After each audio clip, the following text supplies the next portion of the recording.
प्रिय छात्रों, आज अपने अध्ययन करेंगे महत्वपूर्ण शीर्षक वेतन से आय, इनकम फ्रॉम सैलरीज। आयकर के अंतर्गत 5 शीर्षकों के अंतर्गत आय सम्मिलित की जाती है, जिसका पूर्व में आपको बतलाया जा चुका है। उन 5 शीर्षक में सर्वप्रथम आता है वेतन से आय, इनकम फ्रॉम सैलरीज। इसके अंतर्गत बात आती है कि कौन सी ऐसी आय जिसे हम वेतन के अंतर्गत शामिल करें। इसके लिए कुछ महत्वपूर्ण बिंदु हैं, महत्वपूर्ण बातें हैं, उनको हमें समझना होगा। सबसे पहला, नियोक्ता एवं कर्मचारी का संबंध आवश्यक है। रिलेशनशिप जो है वो एम्प्लॉयर एंड एम्प्लॉय की ये होनी जरूरी है। अब बात आती है कि नियोक्ता किसे कहेंगे, कर्मचारी किसे कहेंगे। भुगतानकर्ता, जो भुगतान करता है और जो प्राप्त करता है, उनके मध्य में जो है रिलेशनशिप, जो संबंध है, वो नियोक्ता कर्मचारी का संबंध। नियोक्ता अर्थात वह व्यक्ति जो एक निश्चित राशि के बदले में एक निश्चित कार्य को संपादित करवाता है और उसकी शर्तों के अधीन जो कोई व्यक्ति कार्य करता है वो कर्मचारी कहलाता है। जैसे आप ये देखिए कि नियोक्ता जो है विभिन्न प्रकार के होते हैं। अब विभिन्न प्रकार के कैसे होते हैं नियोक्ता? एक सरकार भी हो सकती है, अर्ध सरकारी संस्थान भी हो सकता है, पार्टनरशिप फर्म हो सकती है, एक नगर निगम हो सकता है, नगर पालिका हो सकती है। यानी कि जो मैंने आपको व्यक्ति की परिभाषा, पर्सन की जो डेफिनेशन बताई, वो सारे के सारे नियोक्ता हो सकते हैं। तो उस स्थिति में नियोक्ता और कर्मचारी जो आपकी सेवा शर्तों के अधीन एक निश्चित राशि के बदले जो कार्य करे वो कर्मचारी। यदि नियोक्ता कर्मचारी का संबंध नहीं है तो ऐसी आय वेतन शीर्षक के आय के अंतर्गत सम्मिलित नहीं की जाएगी। इम्पोर्टेंट जो पॉइंट है, नियोक्ता कर्मचारी का संबंध अनिवार्य। जिस प्रकार लोकसभा एवं विधानसभा के जो सदस्य होते हैं, जिसे आप MPs एंड MLA कहते हैं, उनको जो वेतन प्राप्त होता है वो वेतन शीर्षक की आय के अंतर्गत सम्मिलित नहीं होता। क्यों? क्योंकि उनके बीच नियोक्ता कर्मचारी का संबंध नहीं है। सरकार देने वाले भी वही, लेने वाले भी वही। अब देने वाले कैसे हुए? लेने वाले। सरकार का तात्पर्य क्या है? आपने अपने जनप्रतिनिधि को चुना, उनमें से कुछ लोग उस सरकार का प्रतिनिधित्व करते हैं। तो ऐसी स्थिति में वेतन देने वाले भी वही हो गए और लेने वाले भी वही हो गए। इसलिए नियोक्ता कर्मचारी का संबंध न होने के कारण लोकसभा एवं विधानसभा के सदस्य को प्राप्त वेतन शीर्षक में नहीं आएगा, अन्य साधनों की आय शीर्षक में आएगा। तो नियोक्ता कर्मचारी का संबंध होना अनिवार्य है। अब देखिए पार्टनरशिप फर्म, आप प्रॉफिट एंड लॉस अकाउंट के डेबिट में लिखते हैं पार्टनर सैलरी। अब बात आती है पार्टनर सैलरी, साझेदारों का वेतन। तो साझेदार को जो वेतन प्राप्त होता है वो भी वेतन का भाग नहीं है, क्योंकि साझेदार जो है वो खुद ही तो मालिक होते हैं उस फर्म के। तो नियोक्ता कर्मचारी का संबंध न होने के कारण उनका भी वेतन शीर्षक की आय के अंतर्गत सम्मिलित नहीं होगा। इसी प्रकार किसी कंपनी के प्रबंध संचालक को प्राप्त वेतन वो भी इसके अंतर्गत सम्मिलित नहीं होगा, यदि कोई ऐसा उनके साथ एग्रीमेंट नहीं हुआ हो कि वो वेतन भोगी कर्मचारी की तरह कार्य करेंगे। तो महत्वपूर्ण बिंदु, नियोक्ता एवं कर्मचारी का संबंध होना अनिवार्य। प्रथम। नेक्स्ट है, एक कर्मचारी के एक से अधिक नियोक्ता हो सकते हैं। एक से अधिक नियोक्ता होने का तात्पर्य क्या है कि आप अलग अलग या विभिन्न स्थानों पर कार्यरत अंशकालिक रूप से कर सकते हैं। साधारणतः ये जो गैर सरकारी कर्मचारी होते हैं, कॉर्पोरेट सेक्टर के जो होते हैं, उनमें सरकारी कर्मचारी के लिए तो बाध्यता होती है कि वो ऐसा नहीं कर सकता, लेकिन गैर सरकारी कर्मचारी के एक से अधिक नियुक्त हो सकते हैं। विशेषकर इसमें जो प्रोफेशनल्स होते हैं, जैसे कंप्यूटर प्रोफेशनल्स हैं या टैक्स प्रोफेशनल्स हैं, वो यदि अपनी सेवाएं एक कंपनी में दे रहे हैं कर्मचारी के रूप में, मान लीजिए कोई टैक्स प्रैक्टिशनर है, वो अपनी सेवाएं किसी कंपनी में नियमित रूप से कर्मचारी के रूप में 10 से 5 तक सेवाएं देते हैं, उनको एक निश्चित राशि से वेतन मिलता है कंपनी से, तो वो वेतन की परिभाषा है।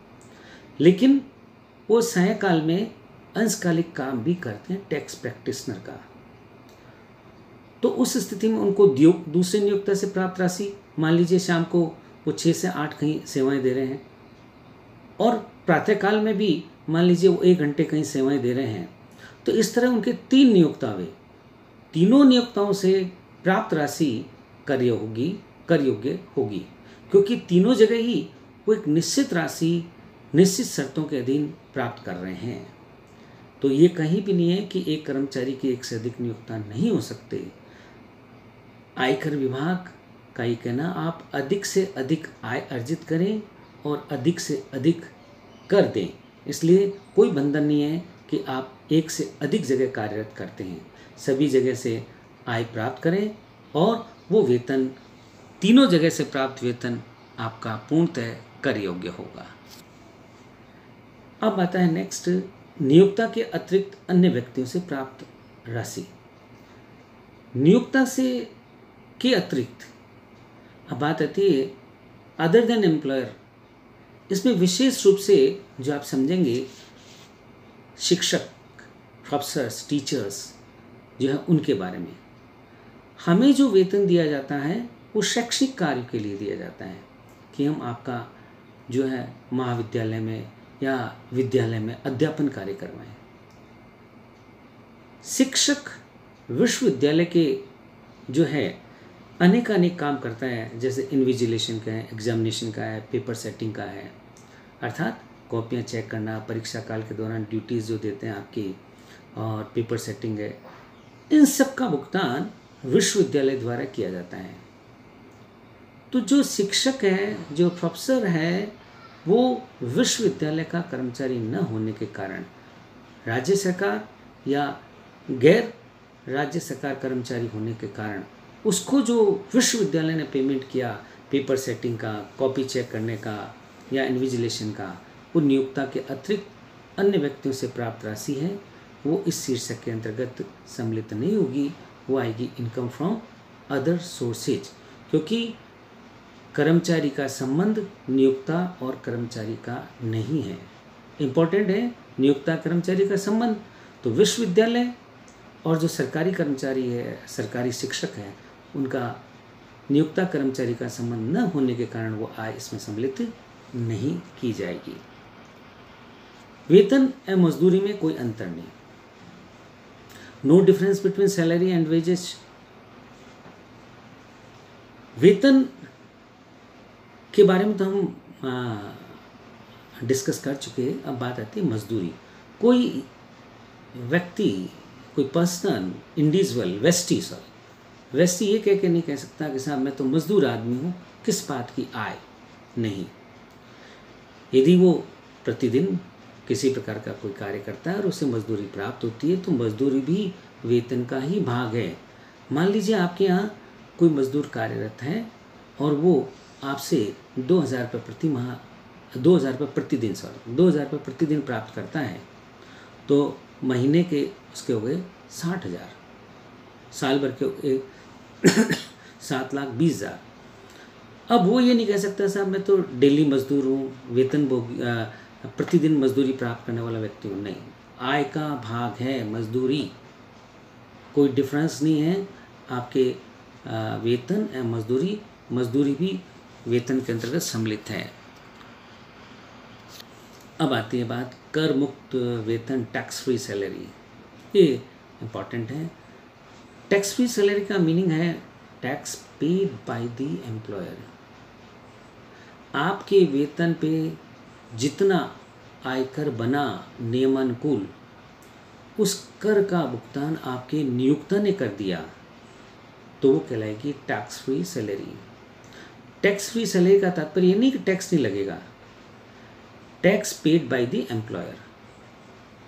अब ये जो tax paid by the employer या टैक्स फ्री सैलरी जो है वो नॉन गवर्नमेंट जो है एम्प्लॉयज़ के लिए होती है, कॉरपोरेट सेक्टर में होती है। गवर्नमेंट में राजकीय सरकारी कर्मचारियों के लिए टैक्स फ्री सैलरी का कोई प्रावधान नहीं है। गैर सरकारी संस्थान जो हैं वो इस तरह का कर सकते हैं, अनिवार्य नहीं है। जैसे आप किसी कॉरपोरेट सेक्टर में काम कर रहे हैं, इम्पॉर्टेंट एम्प्लॉय हैं, मान लीजिए आपको साल भर के 20 लाख रुपए मिलते हैं, आयकर की जो नियमानुकूल दरें हैं उसमें अधिकतम 30% आयकर लगता है। 10 लाख से अधिक होने पे 30% कर लगता है आयकर। मैं साधारण शब्दों में भी आपको बताता हूँ कि 20 लाख का 30% हो गया 6 लाख। 6 लाख जो टैक्स बना उसका भुगतान करने का दायित्व कर्मचारी का है, लेकिन वो 6 लाख का भुगतान किया नियोक्ता ने। उस स्थिति में उसका जो वेतन है 20 लाख वो कहलाएगी टैक्स फ्री सैलरी। ऐसी स्थिति में आयकर विभाग ये कहता है कि हम आपकी इनकम 20 लाख में मान के 6 लाख प्लस करेंगे तो कितनी इनकम होगी? 26 लाख। वेतन कितना माना जाएगा? 26 लाख। आयकर 26 लाख पर टैक्स की गणना करेगा। 26 लाख का 30% होता है 7,80,000। ऐसी स्थिति में जो अंतर की राशि हुई 26 लाख का 30% 7,80,000 और 20 लाख का 30% 6 लाख, जो अंतर की राशि हुई उस अंतर की राशि का भुगतान किसको करना होगा? कर्मचारी को ही करना होगा। ऐसी स्थिति में ये मुख्य रूप से समझना है कि 1,80,000 का भुगतान तो कर्मचारी को ही करना होगा। क्यों? क्योंकि उस कर्मचारी के लिए वो जो आयकर है, आय का भाग हुआ, कंपनी ने वो जो टैक्स चुकाया वो प्रॉफिट एंड लॉस अकाउंट के डेबिट में लिख दिया। ऐसी स्थिति में कंपनी तो अपने आय कम कर दी, तो वो किसकी मानी जाएगी? आय कर्मचारी की। तो टैक्स फ्री सैलरी के अंतर्गत जो मैंने ये आपको उदाहरण बताया 20 लाख का 30%, वास्तव में तो आयकर के जो स्लैब्स बने हुए हैं, आयकर की जो दरें बनी हुई हैं, उसके अंतर्गत अगर हम कर निर्धारण करें तो 20 लाख का लगभग 4,29,000 रुपये टैक्स बनता है और 26 लाख का जो आयकर बनता है 5,62,848। लेकिन एक बार समझने के दृष्टिकोण से आप अधिकतम 30% ही साधारण गणना के हिसाब से समझ लीजिए, बाकी पूर्ण गणना आयकर की जो आगे देखेंगे। वेतन किसी भी समय अंतराल में प्राप्त हो सकता है, अर्थात ये आवश्यक नहीं है कि वेतन आपको प्रति माह ही प्राप्त हो। साधारणतः वेतन प्रति माह प्राप्त होता है। कहीं कहीं जो है वेतन आपको त्रैमासिक भी प्राप्त हो सकता है, वार्षिक भी प्राप्त हो सकता है या पाक्षिक भी प्राप्त हो सकता है। अर्थात वेतन किसी भी समय अंतराल में प्राप्त हो। यदि आपको वेतन 1 अप्रैल 2019 से लेकर 31 मार्च 2020 के बीच में किसी भी रूप में किसी भी समय अवधि में प्राप्त हुआ है तो वो आय का भाग माना जाएगा। आय का तात्पर्य वेतन का भाग माना जाएगा। सेवा कार्य के अतिरिक्त अन्य कार्य का पारिश्रमिक। देखिए इसमें और जो इससे पूर्व जो अपन ने देखा कि नियोक्ता के अतिरिक्त अन्य व्यक्तियों से प्राप्त राशि, उन दोनों में विशेष रूप से क्या अंतर है वो समझना है। यदि आप विश्वविद्यालय के कर्मचारी हैं, प्रोफेसर हैं, एसोसिएट प्रोफेसर हैं, असिस्टेंट प्रोफेसर हैं, और उस स्थिति में आपको पेपर सेटिंग, इन्विजिलेशन या एग्जामिनेशन का कार्य दिया जाता है, तो वो सेवा कार्य के अतिरिक्त कार्य हो गया और वो वेतन का भाग माना जाएगा। क्यों? क्योंकि आप विश्वविद्यालय के कर्मचारी हैं और विश्वविद्यालय का ये अतिरिक्त कार्य है। लेकिन इससे पूर्व जो अपन ने देखा कि नियोक्ता के अतिरिक्त अन्य व्यक्तियों से मिला पारिश्रमिक, उस समय आप सरकारी कर्मचारी थे, आपने यदि कॉपियाँ चेक की, आपने यदि इन्विजिलेशन ड्यूटीज़ दी, आपने यदि पेपर सेटिंग की, तो उस स्थिति में उनका भुगतान विश्वविद्यालय ने किया। तो विश्वविद्यालय और आपके बीच कर्मचारी नियोक्ता कर्मचारी का संबंध न होने के कारण वो आपके वेतन का भाग नहीं माना गया। लेकिन यहाँ पे आप विश्वविद्यालय के कर्मचारी हैं और आपको इस अतिरिक्त कार्य के लिए पारिश्रमिक मिला, तो वो वेतन का भाग माना जाएगा। वेतन में से की गई कटौतियाँ, यदि आपको जो वेतन का भुगतान किया जाता है उसमें से किसी प्रकार की कोई कटौती की जाती है, डिडक्शंस की जाती है, किस तरह की, जैसे कुछ सरकारी जो नियम हैं या गैर सरकारी नियम है उनमें कुछ प्रावधान है जिसके तहत कटौतियाँ की जाती है। जैसे स्टेट SIPF है, स्टेट इंश्योरेंस प्रीमियम है, जिसे कहते हैं ग्रुप इंश्योरेंस है, आपका प्रोविडेंट फंड है। इसके अलावा यदि आपका आयकर की कटौती है एवं इसके साथ साथ आपके LIC प्रीमियम की कटौती है, कोई हाउसिंग लोन की जो किस्त है वो कटौती की गई, तो ये सारी कटौतियाँ की गई। तो ऐसी स्थिति में वेतन कितना माना जाए वो एक उदाहरण से समझिए। मान लीजिए आपका प्रति माह वेतन है 60,000 रुपये, इसमें से provident fund, SIPF and housing loan, LIC premium, income tax, ये सब मिला के आपके 12,000 रुपये प्रति माह की कटौती हुई। तो शुद्ध वेतन जो आपको प्राप्त हुआ वो वहाँ 48,000 आयकर विभाग ये कहता है कि आपका वेतन 48,000 रुपये नहीं माना जाएगा, आपका वेतन 60,000 रुपये। ग्रॉस सैलरी, नेट सैलरी 48,000 है, ग्रॉस सैलरी 60,000 है। तो सैलरी का जो पार्ट होगा, वेतन का जो पार्ट होगा वो 60,000 होगा, यानी कि वेतन पे जो सकल वेतन है आपका उसके अंतर्गत ग्रॉस सैलरी पे टैक्स लगेगा, वेतन का भाग माना जाएगा। यदि नियोक्ता से आपने किसी प्रकार का कोई लोन लिया है तो वो लोन इनकम का पार्ट नहीं होता। स्वेच्छा से वेतन त्यागना अथवा छोड़ना, यदि आप पब्लिक इंटरेस्ट में कोई अपनी सैलरी छोड़ देते हैं तो वो वेतन का भाग नहीं माना जाएगा, अन्यथा वेतन का भाग माना जाएगा। कैसे?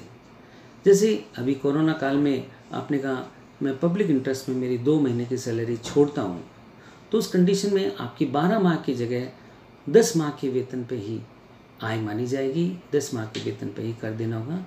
यदि वही वेतन आप अपने पर्सनल इंटरेस्ट में कहीं छोड़ देते हैं तो उसको हम कर मुक्त नहीं करेंगे, वो कर योग्य होगा। अब एक बिंदु और है कि न्यायालय द्वारा रोका गया वेतन। यदि आप कहीं पर किसी बैंक का ऋण चुकाने में डिफॉल्टर रहे और बैंक कोर्ट से आपके अगेंस्ट में ये लेके आया स्टे कि साहब इनकी वेतन में से कटौती करवाई जाए, तो उस स्थिति में आपका नियोक्ता आपके वेतन में से प्रति माह एक निश्चित राशि काट के वो बैंक को भुगतान करेगा या आपका वेतन रोक लेगा। उस स्थिति में आप ये नहीं कह सकते कि सर मेरे को 3 माह से या 4 माह से वेतन नहीं मिला। तो यदि कोई वेतन न्यायालय के आदेश से रोका जाता है तो भी वो वेतन का भाग माना जाता है। साधारणतः ये प्रावधान है किसी भी कर्मचारी के सकल वेतन के बाद उसकी जो कटौतियाँ होने के बाद जो शुद्ध भुगतान है उसके 50% से अधिक कटौती का आप वेतन नहीं रोक सकते, क्योंकि उसको जो जीवन बसर करने के लिए पैसा चाहिए। तो ऐसी स्थिति में न्यायालय द्वारा रोका गया वेतन भी वेतन का भाग माना जाएगा। वेतन के उपार्जित होने का समय, ये इंपॉर्टेंट पॉइंट है। वेतन के उपार्जित होने का समय, साधारणतः आप देखते हैं कि वेतन जो है अगले माह की 1 तारीख को प्राप्त होता है ये जो नियम है सरकारी कर्मचारियों के लिए होता है एवं अर्ध सरकारी कर्मचारी। कैसे? जैसे मार्च का वेतन है वो कब मिलेगा? 1 अप्रैल को। सरकारी संस्थानों में, सरकारी कार्यालयों में। यदि आप गैर सरकारी कर्मचारी हैं तो उस स्थिति में मार्च का वेतन 31 मार्च को ही मिल जाएगा, यानी कि माह के अंतिम दिन। दोनों में फ़र्क क्या हुआ? यदि आप सरकारी हैं तो उस स्थिति में आपको वेतन अगले माह की पहली तारीख को प्राप्त होगा, यानी कि 1 अप्रैल को। तो 1 अप्रैल को जब होगा तो आपका वित्तीय वर्ष बदल जाएगा। तो सरकारी कर्मचारियों के लिए मार्च 2019 से फरवरी 2020 के बीच में प्राप्त वेतन का भाग माना जाएगा। गैर सरकारी संस्थानों के लिए 1 अप्रैल 2019 से प्राप्त 31 मार्च 2020 के बीच प्राप्त वेतन कर योग्य होगा, वेतन का भाग माना जाएगा। ये दोनों का समय का निर्णय। वेतन उपार्जित होने का स्थान, जहां पर जिस स्थान पर कर्मचारी ने अपनी सेवाएं प्रदान की है। अब आप भारतीय कर्मचारी हैं, भारतीय निवासी हैं और भारत सरकार की या राज्य सरकार की किसी भी सरकार की या संस्थान में आपने सेवाएं प्रदान की।